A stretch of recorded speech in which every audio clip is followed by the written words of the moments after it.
A Load of Trouble by Barbara Duvall. Pictures by Dennis Hockerman.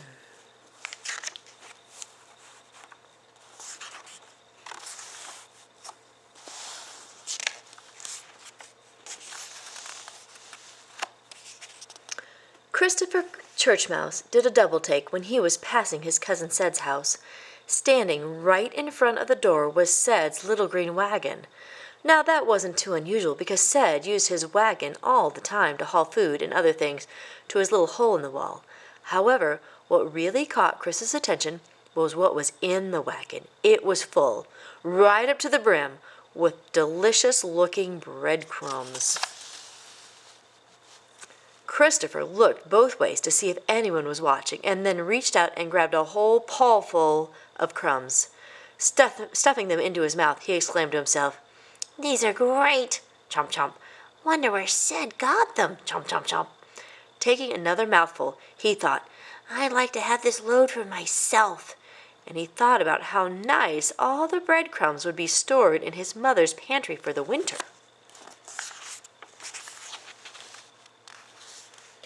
As Chris was thinking and chewing, Papa Churchmouse passed him on his way to work. Christopher swallowed quickly and brushed the crumbs from his face. Backing away from the wagon, he started whistling a little tune, looking very guilty. Papa said, "Good morning, Chris. What are you doing today?" "Oh, nothing, Papa," said Chris. "Just passing by on my morning walk."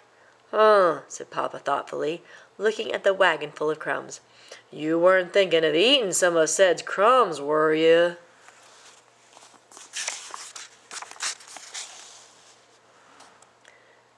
"How can he always know what I'm thinking?" thought Christopher, but aloud he said, "Oh, no, Papa. At least I'm not thinking of eating them now," he continued softly to himself. But deep inside his heart he knew that it wasn't true. He was thinking of getting the crumbs for himself, and, as usual, his wise Papa knew it. "Well, be sure you aren't deceiving yourself," said Papa. "What does that mean?" asked Christopher. "Deceive means to fool somebody, or to cause somebody to believe an untruth," said Papa. "In a way, it's just like lying." "Why, Papa?" exclaimed Christopher. "You know I wouldn't lie." "I hope not, but you might deceive or fool yourself. Remember, Pastor Shepherd told the people a few weeks ago, 'The heart is deceitful and desperately wicked.'" "Yes, Papa, I remember," said Christopher. "I'll be careful not to deceive." "See that you don't, Chris.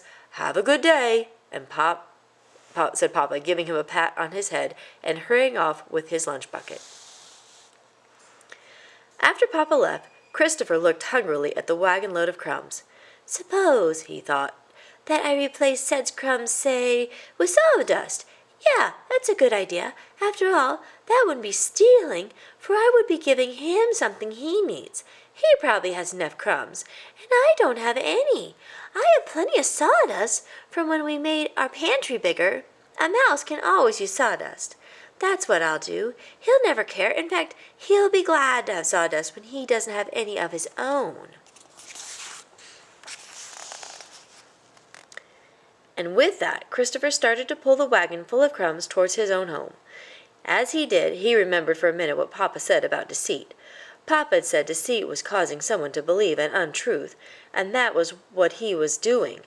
But Chris quickly put that thought out of his mind. He just concentrated on getting the wagon home without being seen. Working quickly, he got there. He stored the breadcrumbs in some little boxes Mama kept in the pantry. Then he filled the wagon with the sawdust and returned it to Ced's house. He left the wagon just where he found it. No one saw him. "Great," thought Chris, dusting himself off. "No one saw me. I'm sure Ced will never notice, and if he does, he'll think he made the mistake himself." Very pleased, Christopher went home to have his tea. He was very proud to think how smart he'd been. Just as Mama was pouring the tea, there was a knock at the door. "Who can that be?" wondered Mama. "Chris, answer the door. I have to get back to the kitchen." Opening the door, Christopher saw, to his surprise, his cousin Ced with a wagon full of sawdust. Chris's heart started to beat faster. "How on earth does he know? How did he find out?" Christopher thought in astonishment. Come in, Ced, he stammered aloud. Oh, thank you, Christopher, replied Ced. I brought you a present. You have? Stammered Christopher. Oh, yes, I thought I brought you a whole wagon load of breadcrumbs. I hauled them up from the kitchen last night. I got another load today and thought I'd share it with you. Oh, how nice!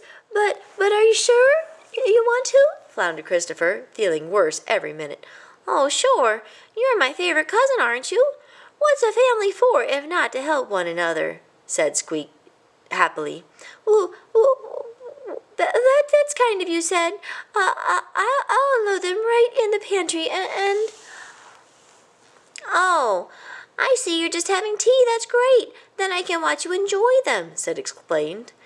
With that, Ced put a big scoop of sawdust on Christopher's plate. Oh, yes, great, said Christopher miserably, and he sat down before the plate of sawdust. Would you like some? He asked weakly. Oh, no, thank you. I ate plenty while I was loading the wagon. They're delicious. Putting some in his mouth, Chris began to choke it down. How do you like them? asked Ced. Oh, delicious, choked Christopher, as he took a gulp of tea to wash the sawdust down. Christopher had never felt more miserable in his life. Papa had been so right. The heart is deceitful, and Christopher had deceived not only Ced, but also himself in thinking such a trick was all right. How terrible! Chris felt to know he had deceived Ced in such a mean way, and Ced had been so kind to him. Choke, gasp, choke, sputtered Christopher. Why, Chris, what's the matter? asked Ced, jumping up to pound his choking cousin on the back. Don't you like the breadcrumbs? By now, tears were streaming down the face of the guilty little mouse. No, I don't, he squeaked unhappily. You don't? Ced, questioned in wonder. Why, I thought you'd like them. I thought...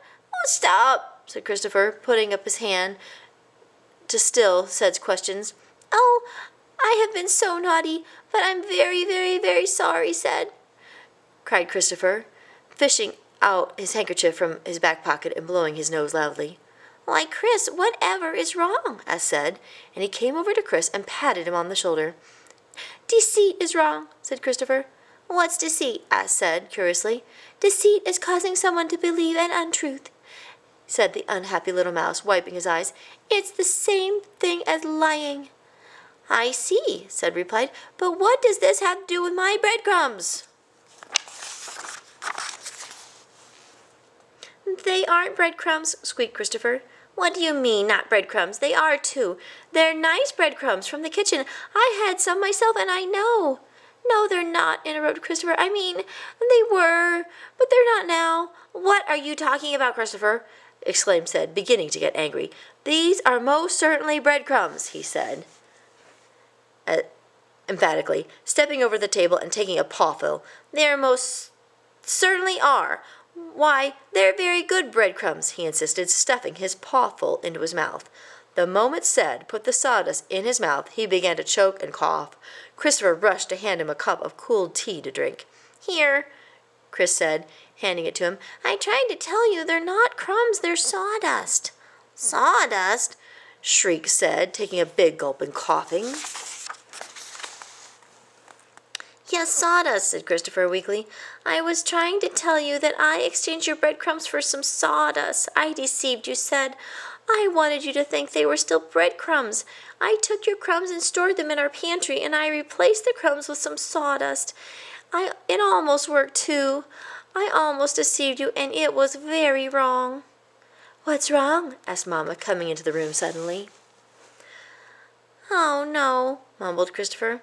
Now I'm really in for it. Deceit is wrong, he said for the second time, and then he explained to Mamma how he had fooled Ced by exchanging the crumbs for sawdust. He also explained what Papa had said about deceit. When Christopher had finished talking, Mamma came over and put her arm around his shoulders. Well, son, I certainly think you have learned a lesson today. Christopher nodded his head. He was glad his mamma was so understanding, but he knew he must still ask Ced's forgiveness. You see, Ced, I deceived you because I caused you to believe an untruth. Will you forgive me?" asked Christopher. "Of course I will," Squeak said, giving him a hug. Christopher was so happy to be forgiven that he felt another tear slip down his cheek. Wiping his eye, he looked at his mamma. "And I forgive you too," said Mamma, taking him in her arms and giving him a big hug. Christopher had learned a very important lesson that day. God said in his words, "Bread gained by deceit is sweet to a man, but afterward his mouth will be filled with gravel." Well, in this case, sawdust, Christopher thought to himself. The end.